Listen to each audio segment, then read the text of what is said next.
Of the music that you are hearing is Oscar Aranjo's. It was recorded in the famous Abbey Road studios. We gave it a bit of an electronic touch, which is different from one, and so it makes it really engaging and cool. So now let us talk about the tactical aspects of this game. Now, in the first game, the magic of me attacking the enemies always worked. But here, things are going to change. Imagine what's going to happen if I attack the enemy and I touch either if I touch the shield, I have to change the weapon to. So over here in this demo, okay, without this weapon, I will not be able to get the magic from the enemies, and I will not be able to maintain these two bars on either side of the screen. So when you play the game, you will understand this system. It's a system that is a bit tricky.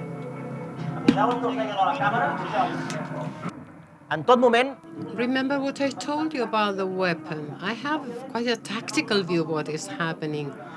Of course, that was worthwhile because that way I don't have to attack only the enemy I have in front of me, but I can make any decision I want.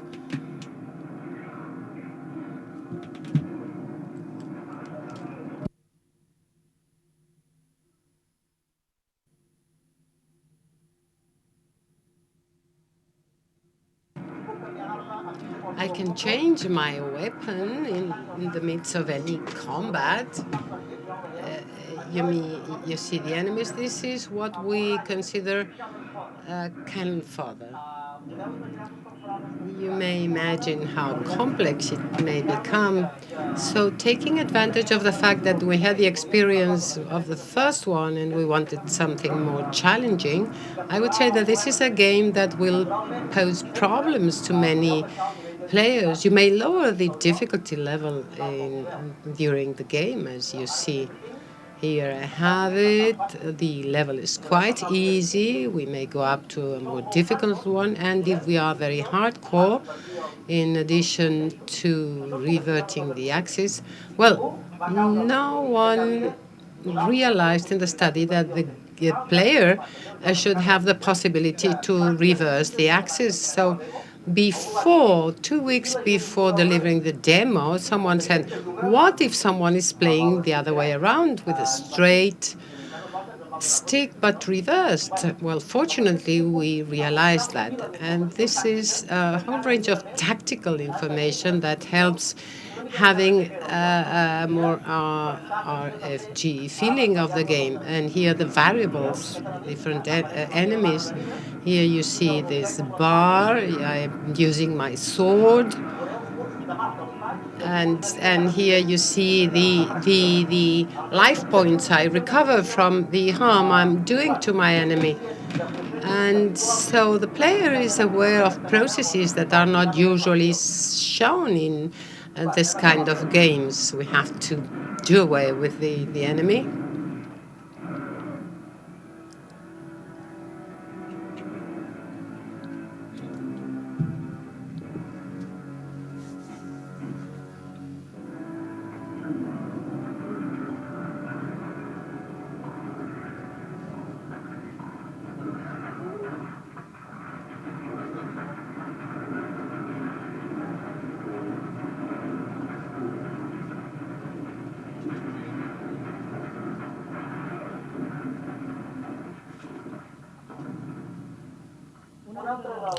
Another small detail that some liked and some disliked was the so-called platforming. We don't like this term because that was not our intention. It never was. This is kind of different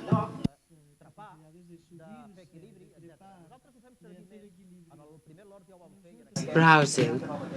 So it's a way of providing some variety. And it's very encouraging to have a game where you don't have to walk all the time. You, from time to time, face some challenges, the way you have to go through, etc. And we knew that that could be improved. First of all, with flexibility, we required a more reactive system, and secondly, providing some mystery. Now that we have free camera, it does not become obvious the way I have to go through. I met many people at LA trying to jump over this. I lose 50 life points, but I'm Count Dracula, so these vampires, these bats, flying over me, and from here, I have all the advantages of the free camera, and I can look around me in any direction. And if I don't quite know the direction I have to follow, then we need the L2. And then in front of me, I have the points I can use, and I can jump faster than with the first game. Now the characters become far more skillful and agile.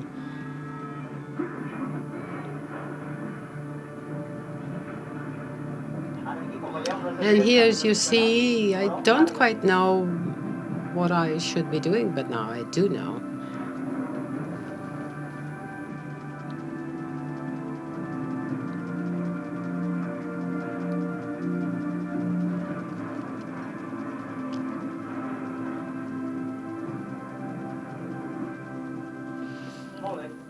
Right, let's talk about another improvement. In the first game, there were giants, but we did it with our best intention as an homage to Channel of Colossus. These were some of the more complex elements, but we had two options. Well, let me introduce this and then I'll talk about that.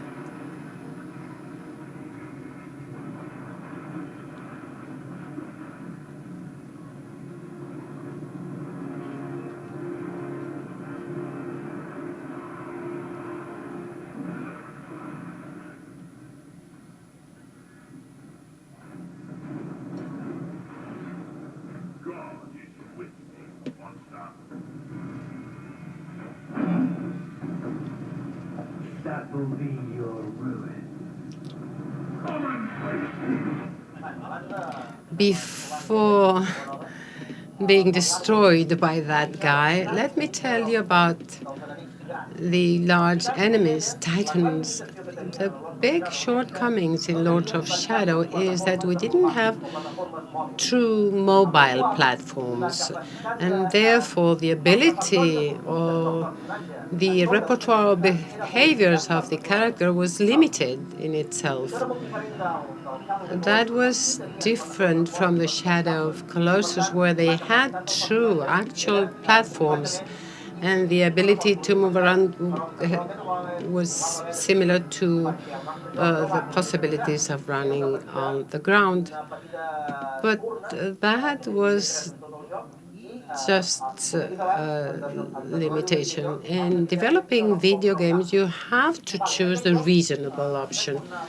In this game, we went crazy and the reasonable option disappeared. These titans are true mobile deformable platformers, which means that the abilities of the player on those giants are enormous. We can use magics, run, etc., use anything. And since this is inbuilt into the game machines, transitions have no postures. Usually in some games that I will not mention, when a titan, a giant appears, there's cheating with intermediate cameras, etc., to change. I see the arm, but when I'm on the arm, this is not the true arm of the giant. This is a static mesh with a camera that moves around crazily, but it's not true. But we didn't do that. Why? Because we have true titans. This is something we will see immediately. And then we have the issue of the final bosses. And they are true killing machines. We have some time limits, but I would invite you to play because it's complex. In fact, what we did was adapting the enemy's abilities or skills to those of players. This we didn't do in Lords of Shadows. We wanted enemies, and we did our best. But in this game, we took the main character and we adapted the player's skills to the characters. So all enemies ask you to use all your resources. That can be overwhelming in a first moment, but then it becomes very rewarding because you have to put everything at work. You will see that unless he kills me. First of all, I have to be careful and recover life because with 3 hits he will kill me. And then the enemy does not allow me to get close to him, and he says several strategies. But the player wants to fight very close, but this would not allow me to do so. And he has these attacks from the distance and very close attacks, and they are very risky. And the game reminds me that I have to be very careful about it. But once I recover, or when I have the necessary amount of life, I will change my strategy because I want to destroy this enemy.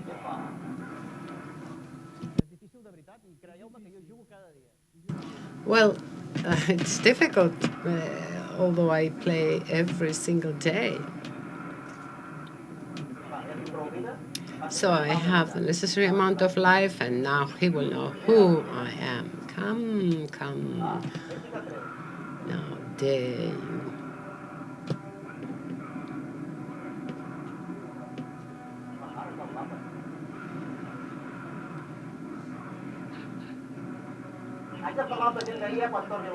I have to talk to my people when I go back to the study. I'm playing seriously.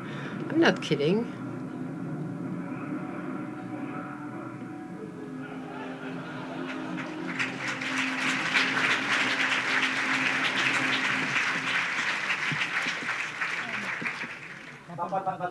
Right.